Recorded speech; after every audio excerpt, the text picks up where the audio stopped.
itself a lot. After those days, you go, shall I say, I went to Italy and I started my really great career, and the main career. Then you learn to really become a musician. After a singer, you have to put your instrument to the service of music, not only to the bel canto, to the duty and the line of music. Then on, you really become, or you strive to become a musician. In other words, the main instrument of the orchestra. Yes. Which is probably, not probably, it is exactly the meaning of prima donna. Prima donna would be first woman. As you are a woman, you are the prima donna of the performance. And all this you were learning, really, at the time you first went to Italy? Yes, I learned that with Maestro Serafin. I've always thought that was the one lucky main thing that happened to you. Yes, that was one of the many lucky things, and maybe the really lucky things, because he taught me that there must be an expression, there must be a justification. He taught me exactly the depth of music, and this was the justification of music. That is where I really, really drank all I could from this man. He was, after all, the first maestro you worked with in Italy. He was the first, and I'm afraid that he's the last of those kind of maestri. Very few Italian conductors had a more distinguished career than did Tullio Serafin, and perhaps none, apart from Toscanini, more influence. His career spans the entire century, short of a year or two. His time at La Scala alone spread over 40 years, and at Covent Garden with some gaps over 53 years. He conducted at the Met, in Chicago, in South America, and he was artistic director in Rome from 1934 to 43, perhaps his most distinguished and uncompromising period. Above all, Serafin was a singer's conductor. What I learned from Serafin was that you must serve music, because music is so enormous and can envelop you into such a state of perpetual anxiety and torture, but it is our first and main duty. He always found a reason for something. What he said impressed me was, when one wants to find a gesture, when you want to find how to act on stage, all you have to do is listen to the music. The composer has already seen to that. If you take the trouble to really listen with your soul and with your ears, and I say soul and ears because the mind must work, but not too much also, you will find every gesture there. And it's so true, you know. In fact, acting production is a musical thing in opera. That's what it is. Becomes It the is all basis of music. one reflex, usually. It is one enormous reflex with many, many reflexes put together, which comes back to what we were saying before, that by the time you're on stage dealing with music as a, no more an amateur musician, but a professional, serious musician, you must have no more surprises. You, in fact, have had, in your early career in Italy, something approaching surprises, but not on the stage, more in choice of repertory. Weren't you engaged to sing Wagner and find yourself singing Bellini? I don't mean by mistake, but in the course of the season. Well, it was nearly by mistake. I mean, it's by a miracle, shall we say.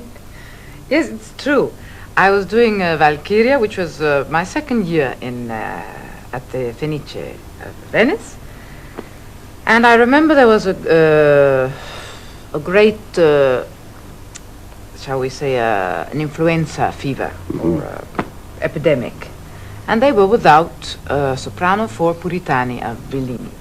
And poor old Serafin was exhausted, desperate. He couldn't find this singer and that singer. We didn't know what to do in the evening, so we were just, sight reading the role and playing around with the music. So his wife heard me singing the aria, sight reading the aria. And she came in, it was in his apartment, Maestro Serafin's apartment. She said, will you do me a favor? When my husband comes in fact, she didn't call him my husband, she says, Tullio comes in. She says, will you please sing that for him? I said, well, if it will please him and make him happier, yes. In fact, I did when he came back. Never said a word. The next day, 10 o'clock in the morning, was after already my first performance of Valkyria. I think the next day, or the evening, I think the same evening we had the second Valkyria. And I was called on the telephone, please put your robe and come down, or come up, whatever it was. Maestro Serafin. I said, Maestro, I'm not washed up, it'll take me about half an hour. He said, no, come down the way you are. Of course, we wouldn't even say no to, it was sort of a veneration for the Maestro then. And I went down, and he said, sing. I said, what? Sing what you sang to me yesterday. There was the director of the theater, Catozzo then, and I said, anyway, I was forced to sing the aria, and sight read, of course, which was the second time or third time I sight read it. I heard them talking, and he says to me, well, look, Maria, you're going to do this role in a week. I said, I'm going to do what in a week? He says, you're going to sing Puritani in a week. I undertake that you study it. But I said, I can't. I have 3 more Valkyrias. Can't do it. It's ridiculous that I sing Puritani. He says, I guarantee you that you can. So I thought to myself, well, if a man like Serafin, who is no child, knows his job, can guarantee me a thing like that, I will be no fool to say no. And I said, well, Maestro, my best I can do. More than my best, I cannot promise. If I manage to learn the part with my performances of Valkyria and time in Valkyria, not Sieglinde, Brunhilde. Brunhilde. I point out. And he says, all right, I guarantee you that, and you guarantee me that you try. That's good enough for me. So I said, well, inside of myself, if they're crazy enough to think that, then I was still young, and you know, being young, you have to gamble.